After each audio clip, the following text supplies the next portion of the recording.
লেখা শেষ গল্পের বইটি পড়েছি শরৎবাবু, বাসি ফুলের মালা। তোমার নায়িকা এলোকেশী মরণ দশা ধরেছিল ৩৫ বছর বয়সে। ২৫ বছর বয়সে সঙ্গে ছিল তার রেশারেশি। দেখলেন তুমি মহাদশয় বটে, জিতিয়ে দিলে তাকে। নিজের কথা বলি, বয়স আমার অল্প।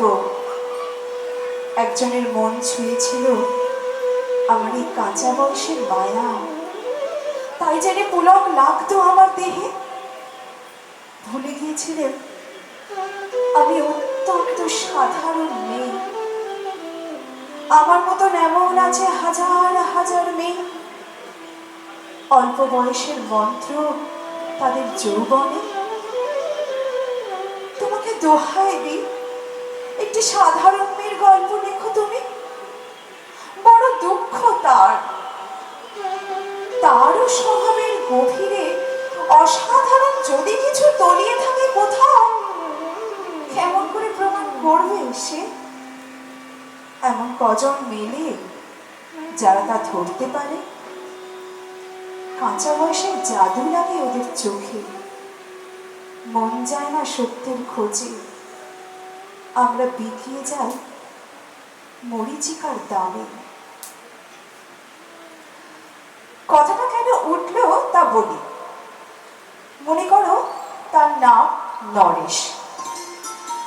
সে বলেছিল কেউ তার চোখে পড়েনি আমার মতো। এত বড় কথাটা বিশ্বাস করব যে সাহস হয় না, না করব যে এমন জোর কই। একদিন সে গেল বিলেতে। চিঠিপত্র পাই কখনো বা। মনে মনে ভাবি রাম রাম, এত মেয়েও আছে সে দেশে, এত তাদের ঠেলাঠেলি ভিড়, আর তারা কি সবাই অসামান্য? এত বুদ্ধি, এত উজ্জ্বলতা, আর তারা কি সবাই আবিষ্কার করেছে এক নরেশ সেনকে? স্বদেশে যার পরিচয় চাপা ছিল 10-এর মধ্যে। গ্যালোমেনের চিঠিতে লিখেছে লিজির সঙ্গে গিয়েছিল সমুদ্রে নাইতে। বাঙালি কবির কবিতা কলেম দিয়েছে তুলে, সেই যেখানে উর্বশী উঠছে সমুদ্র থেকে। তারপর বালির করে বসলো পাশাপাশি। সামনে দুলছে নীল সমুদ্রের ঢেউ, আকাশে ছড়ানো নির্মম সূর্যালো। লিজি তাকে খুব আস্তে আস্তে বললে, সেদিন তুমি এসেছ, 2 দিন পরেই যাবে চলে। মাঝখানে ঝিনুকের 2টি খোলা, মাঝখানটুকু ভরা থাক একটি নিরেট অশ্রুবিন্দু দিয়ে। দুর্লভ, মূল্যহীন। কথা বলবার কি অসামান্য ভঙ্গি। সেই সঙ্গে নরেশ লিখেছে কথাগুলো যদি বানানো হয় দোষ কি, কিন্তু চমৎকার। হিরে বসানো সোনার ফুল কি সত্য? তবু কি সত্য নয়? বুঝতেই পারছো, ওর চিঠিতে একটি তুলনার সঙ্গে অদৃশ্য কাঁটার মতন আমার বুকের কাছে বিধিয়ে দিয়ে জানায় আমি অত্যন্ত সাধারণ মেয়ে। মূল্যবানকে পুরো মূল্য চুকিয়ে দিই, এমন ধন নেই আমার হাতে। ওগো, না হয় তাই হলো, না হয় ঋণেই রইলেন চিরজীবন।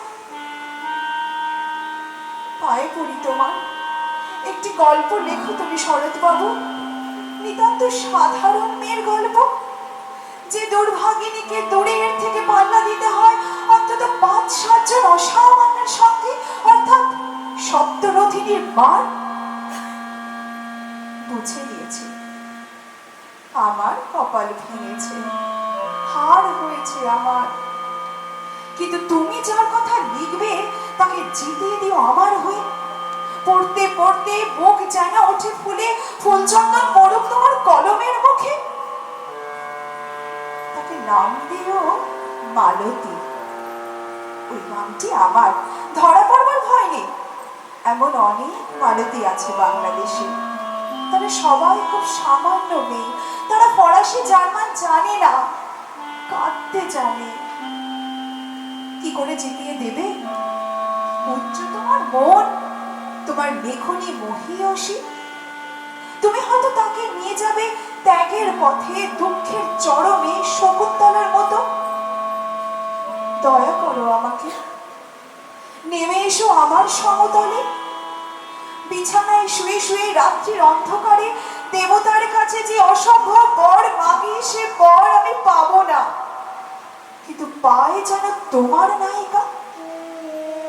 রাখো না কেন নরেশকে 7 বছর লন্ডনে, বারে বারে ফেল করুক তার পরীক্ষা, আদরে থাক আপন উপাসিকা মণ্ডলীতে। ইতিমধ্যে মালতী পাশ করুক এমএ কলকাতা বিশ্ববিদ্যালয়, গণিতে হোক প্রথম তোমার কলমের এক আঁচড়ে। কিন্তু ওইখানে যদি তুমি থামো, তোমার সাহিত্য সম্রাট নামে পড়বে কলঙ্ক। আমার দোষে যাই হোক, তুমি খাটো করো না নিজের কল্পনা। তুমি তো কৃপণ নও বিধাতার মতো। মেয়েটাকে দাও পাঠিয়ে ইউরোপে, সেখানে যারা জ্ঞানী, যারা বিদ্বান, যারা বীর, যারা কবি, যারা শিল্পী, যারা রাজা, দল বেঁধে আসুক ওর চারদিকে। জ্যোতির্বিদের মতন আবিষ্কার করুক ওকে, শুধু বিদুষী বলে নয়, নারী বলে।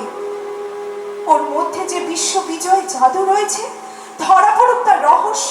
মূর্খের দেশে নয়, যে দেশে আছে সমজদার, আছে দরদি, আছে ইংরেজ, জার্মান, ফরাসি।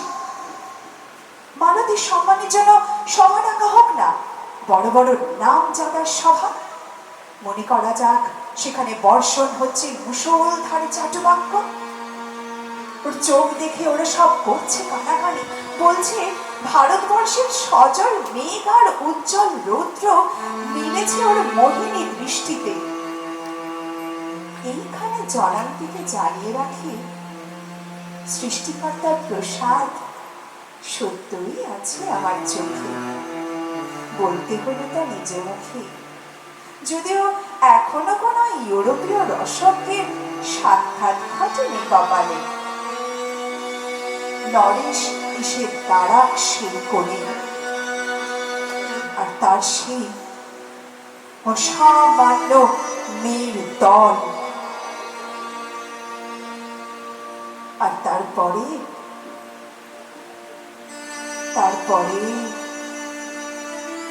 আমার নোটে 7টি মোড়লো, স্বপ্ন আমার ফুরলো। হায় রে সামান্য মেয়ে,